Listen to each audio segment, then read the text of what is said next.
Yes. We begin with breaking news here at 5 o'clock. A police pursuit is underway in Sherman Oaks. And as you can see, the suspect is weaving through traffic on a motorcycle. Let's go up to Stu Mundell in Sky 2.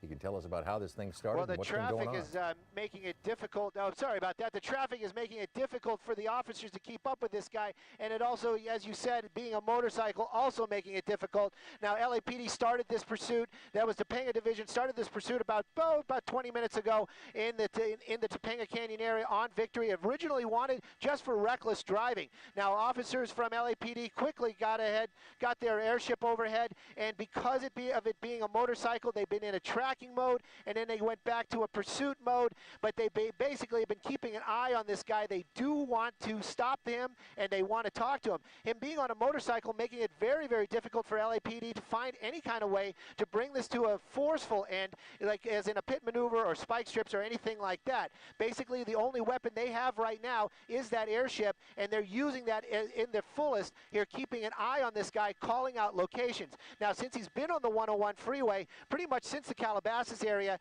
now we are over in the studio, just entering the Studio City area right now. Basically, they've been calling it out, but they've basically asked the CHP to take over this pursuit. We saw a couple of CHP units on the freeway, but again, in this heavy traffic, the only other officers that could possibly really keep up with him would be other motorcycle officers, and we have yet to see those in this pursuit. Again, though, right now, I can tell you that we're approaching Woodman, and we're on the 101. Again, the original want for this guy, just reckless driving, and now it's going to be felony evading as well. The airship doing most of the work right now, calling out the locations and letting the officers on the ground know, even if the CHP does become the primary, they're going to start using the LAPD airship to keep eyes on this individual to make sure that they know exactly where he is and where he gets off. Of course, if he does get off the freeway, LAPD will be notified immediately, and again, it's unclear if they will use the pursuit tactics that we are more commonly see, where they're right behind him, making that presence known, or they're just going to watch him. But right now, still eluding officers, and the original want was just for reckless driving. I don't know if you can comment on this, but we have to make mention of it. I mean, it looks like he's wearing a cape or an overcoat of some kind. Not that that has any kind of significance, but it is kind of different on a motorcycle. Well, you know, we saw that it looks like a leather trench coat, and he was digging in the pockets earlier on. It was unclear what he was looking for. I thought maybe he was looking for a cell phone or something along those lines. And again, these are the things that officers are watching from the helicopter as well, and also commenting on. We don't know why he's being so elusive, why he doesn't want to talk to officers, and that always puts LAPD or any police agency in an odd spot when they're in a pursuit. They don't know what this guy really has in mind. You know, he might be armed, he might not be armed, he might have some, maybe he's under drugs. There we go, there's the CHP, and there you can see, as soon as this guy sees those officers, he's really starting to open up that speed, weaving in and out of traffic. Again, that was the CHP officer, and they are working in unison right now. CHP in the lead agency, they basically handed it over. You can see we're approaching the 134, and it looks like if he stays on this side of the freeway, he's going to be taking the 134. Again, though, Laurel Canyon going to be the next major that he's crossing, and traffic is pretty, I would call it more than medium. It's kind of packed down there. The bike obviously having an easier time getting through this, but again, a lot of traffic. Somebody could make one of these turns, very quickly change lanes, and this could come to an abrupt end, injuring that suspect. Boy, there's no doubt about that. This again taking place on the 101 in Studio City. Stu, let me ask you this question.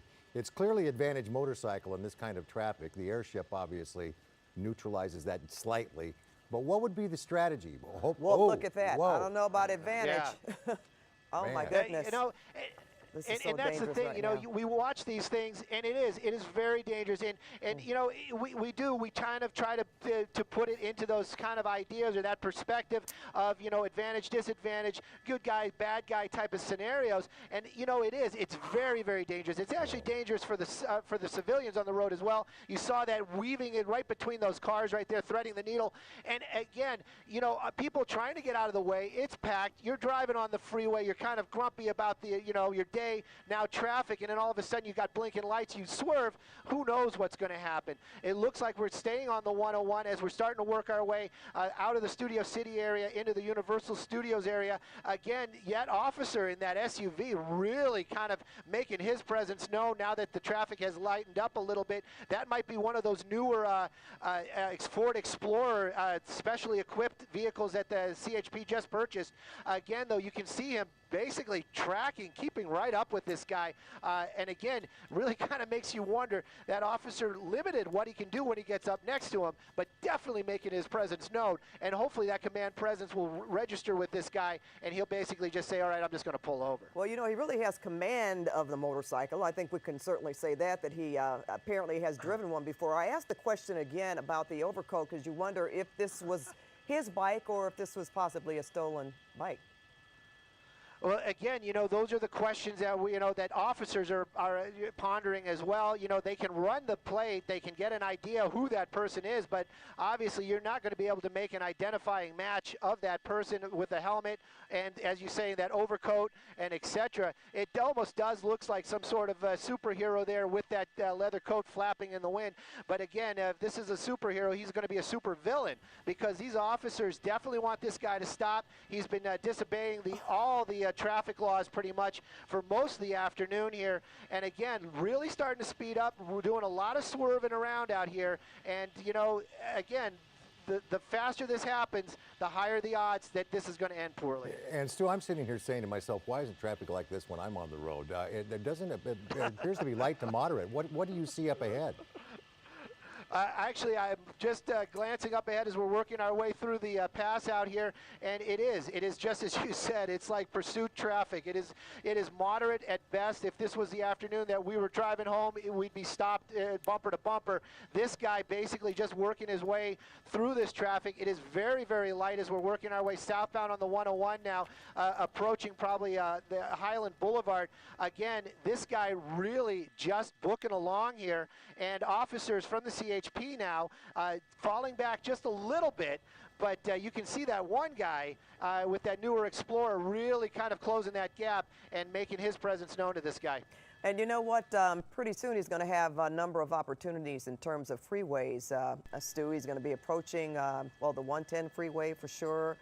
5, he could be headed toward Pasadena if that's the case. So I'm sure they're pretty concerned about that, but I'm sure contemplating at the same time the different moves that he could make. Well, you know, definitely. And you know, and when traffic starts getting really, really thick out there, you know, a motorcycle always has a little bit of an advantage. But, you know, we've seen it where it is so bumper to bumper that even bikes get stalled out. Again, you kind of wonder if he's just going to stay here on the freeway. It almost seems like he's playing around with these guys. You know, he knows that they can't pit him. He knows that they can't bump him. So he's just going to just keep driving, staying just that one step ahead of him. Again, using just the freeway. He has not gotten off onto roads. It started on roads, and then it also kind of makes me think maybe he's got a destination. Maybe this is, you know, he is going someplace other than just eluding officers. We're staying here on the 101. He is kind of close to those lanes where you could jump off at any moment, and that really would be a disadvantage for that cruiser right there. But that cruiser basically just keeping pace with him. You've got to wonder, maybe he's using the loudspeaker down there and saying, hey buddy, just pull over, just give this up, you know, stop now. Or if they're just sitting there with their sirens going and looking ahead, I'm almost shocked to say that it looks like the 101 wide open. I'm wondering if possibly they did some kind of break, because it is wide open down there. There are no other cars on the freeway. And Stu, they'll, thought maybe he was moving over to the right lane. They will be at a real disadvantage if he jumps off that freeway, and then of course it depends on how quickly they can get units into that area if he does take an exit. Well, that's for sure, and that's what the LAPD was dealing with when originally this started. You know, that first unit got up behind him pretty quickly, and as soon as those lights and sirens came on, this guy got on opposite traffic and took off. So he definitely wanted to leave. He had no intention of stopping from the get-go, and the original want was just reckless driving. So again, it makes you kind of wonder, if it was just reckless driving, this guy would have turned on his lights, he probably would have got a ticket. Makes you wonder why he just doesn't stop. And again, maybe this person is a wanted felon. Maybe he has some something that he shouldn't have on his person. So these are all the questions that officers have to deal with as well. Even if he does stop, I can assure you they will not just run up to him and take him into custody. They're going to make sure that he complies 100%. You know, it makes me think about being on a freeway. And as we've been saying, this is unbelievable that the 101 is this open at this time of day, that's for sure. But again, it's very disconcerting to motorists who are in vehicles and they have someone on a motorcycle that's going so fast and so quickly that just comes up upon them that they can't necessarily react. And sometimes when they do, it could also be danger for the person on the motorcycle. So this is this is something I'm just thinking about watching this right now, because I've been in that situation where it's a little frightening. Oh, you know, definitely. And that's the thing, too, is, you know, a lot of people, they get paranoid when a motorcycle gets near their vehicle, just like a big rig. It's almost the same thing, except, you know, with a motorcycle, you might be a little bit more concerned about the rider than you are with you. But yes, you're right. A lot of people, I hear that quite commonly. You're driving on the freeway, you got a bike right behind you, and then you don't know what you can do. I mean, if you pull over, he might be contemplating going the other direction. It is very scary. And then this guy, you got to add in, he's got lights and sirens. And again, I have to let you know right now, as we're approaching Vermont, the freeway is basically getting stopped. Now we're really starting to see that traffic that we are so common to seeing out here in the Los Angeles area, and now it is really starting to back up out here, and the officers had that little bit of advantage there. They're going to lose that now as we're starting to get into some heavy traffic. Well, yes, you know, as Pat pointed out, when they're lane splitting and firing along like that, I don't care how many times it happens to you, it's always startling as a driver of a vehicle, of a car. It's really very startling. And this guy, he's got no qualms about shooting between these vehicles. You know, we were that's reporting. right. Oh, I'm sorry. I was talking about yesterday how we were reporting on that incident that actually happened in New York and involved a club, but there was just one person on a motorcycle who stopped, and an SUV bumped that motorcyclist, and you know, we know what happened after that. They chased the guy that was driving the SUV and pulled him out of the vehicle. But just how quickly something like this can happen from an abrupt stop by a vehicle trying to avoid hitting the person on the bicycle, it can cause so many different problems or scenarios. Most definitely, and you know, and that's the thing too. That, you know, being a motorcycle, this motorcycle rider obviously knows these things, has these in his mind, and you know, again, seems to be pretty well versed on riding. He's basically just weaving in and out here. He has pulled some pretty close calls. There's another one that might look a little closer than it really was, but again, he is just cutting in between these cars like there's nothing to it. Just keeping up this basically 80-mile-an-hour speed, 50, 60, and even, you know, 20 miles an hour faster than whatever the traffic is going is basically what we're seeing out here.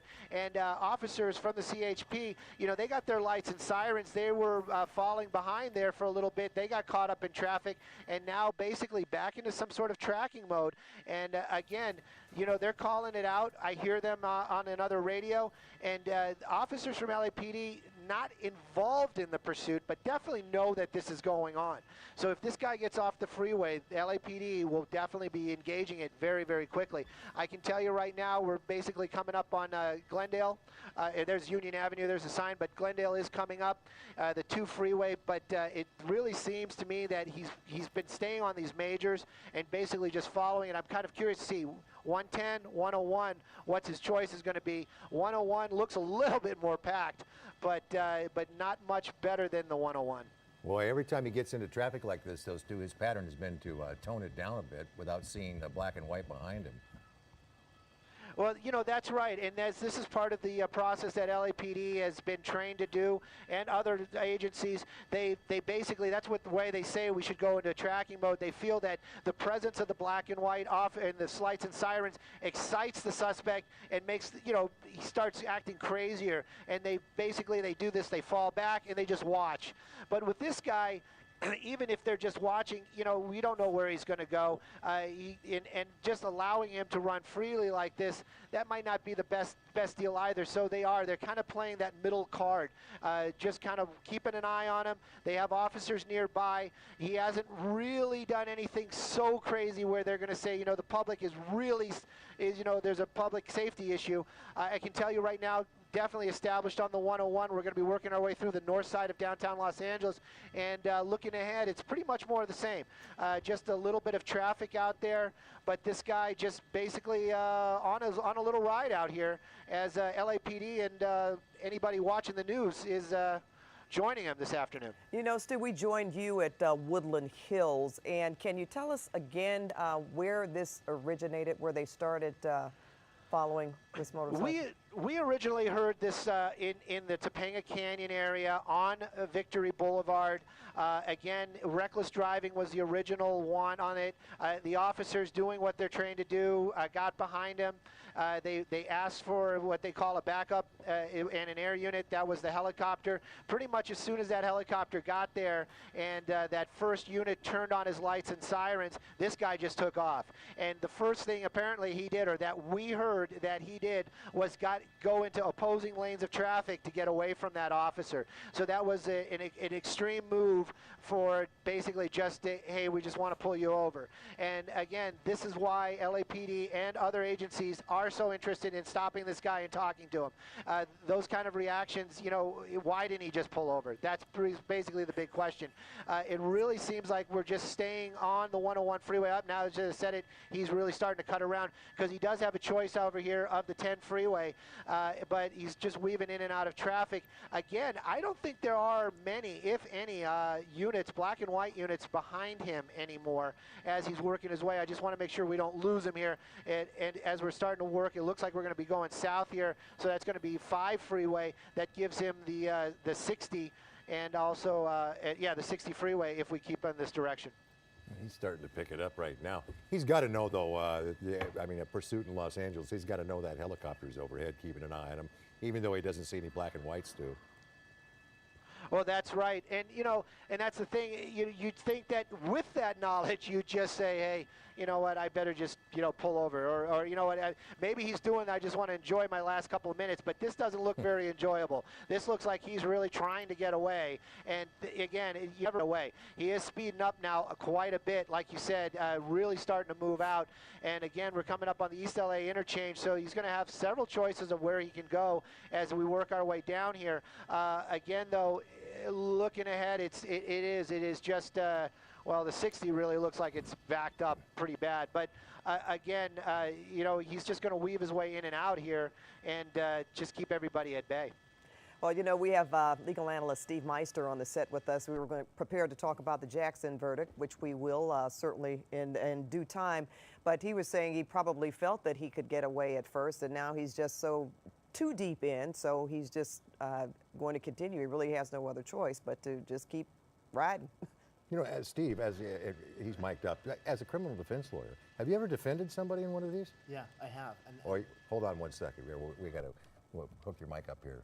I think that's where he was saying he Yeah. knows what's going on because Yeah. he's had clients that have done the exact same thing. We're going to try to get your mic working. It is one of those deals. Steve had written us a note saying he took off because he thought he could get away with it, basically. I suppose they all think that at some point, however. Well, again, Yeah. you know, maybe he's just going until he decides to stop, as happens in so many different cases where he'll just decide to like we're give up getting off because the he freeway can't. here. All right, and maybe he's going to familiar territory. Yeah, you know, or maybe he's just using one of those in and off the freeway type of deals. No, it does look like we are going to be getting off the freeway here. I'd like to get a street name if I could, but again, CHP and LAPD have been working on this, and basically changing the guards was just going on when he made this move. We're definitely on streets out here, East LA area, and this, I'm sorry, this is going to be, we're in the Hollenbeck. Look at this. Look at these pedestrians. Just changing his mind. I don't know what the deal was there. Just basically made a U-turn right there. Maybe he really thinks that he can elude them. Looks like he's going into a walkway. And is he going to try a foot bail? Yeah. And, you know, this kind of gives you an idea that this guy really knows the neighborhood. That was a little walkway that took you onto a side street out here. Again, this kind of movement lets you know that this guy probably knows the area or got very lucky right there. Again, we're in the Hollenbeck area, so we're probably Boyle Heights is going to be the area. He got off the 60 freeway and basically started on some side streets, and then just said, you know what, I'm just gonna make this U-turn and work our way over here. Again, though, I'll get you a street here in just a second, but no officers behind him right now at all as we're approaching a major out here. And again, you know, he might be thinking right now he got it made, running a red light, not very wise. I can tell you just because I read the street sign, that was Indiana that we just crossed. But again, in a residential area out here and still eluding LAPD and other officers. He's got it. Yeah, And There he looks goes. there like- he goes, right here. Yep. Looks like he's basically running into his house. You can see somebody else over there basically grabbing the bike for the guy. Basically just went into the home. I want to keep an eye on this guy with the motorcycle as he kind of puts it away. You know, again though, dropped the bike, ran underneath these trees into that home. Again, officers from LAPD, CHP, not quite here yet. Well, you know what's interesting is apparently not, because most of the people, if you noticed how slowly they were walking, those pedestrians trying to walk across the street, I mean, they couldn't see. Now, what is this about? Yeah. I have no idea. I have no idea if these people know this guy or are related to him. Yeah, basically, this guy just came and grabbed the helmet and is walking off. And, But you know what, you know, they're Stu? basically doing. Don't want to yeah. interrupt you, but Steve, that might be him. Didn't he have on a black and white checkered shirt and some white gym shoes? He looks like he took off the coat, Stu. You know, I think this is the other guy. I think this is the guy that basically put the motorcycle away after he dropped it. Now, there was a You know, gentleman walking out with a young person. The young person was holding something to his face, and this guy had a black and white checked shirt on and some white gym shoes, and it looked like it could have been the guy on the bike. He just took off the overcoat. All right.